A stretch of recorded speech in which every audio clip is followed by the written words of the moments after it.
Coughed on a vapor. Was on a packed commuter train home from work.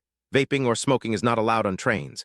We're all squashed in like sardines, and I was standing minding my own business with one hand holding my bag and one hand on the overhead rail for balance. Dude in front of me reaches down and pulls out a vape, takes a small puff and quickly stashes it away again, seemingly hoping no one would notice. I'm side onto him, so this is happening 6 inches from my eyes. He lets his breath out. Immediately, the air smells of strawberries or whatever scent chemical they use in vapes. The chemical triggered a cough reflex in me. Under normal circumstances, I'd have let go of the rail and covered my mouth, but I chose not to on this occasion. And then I coughed repeatedly right at his face from 6 inches away.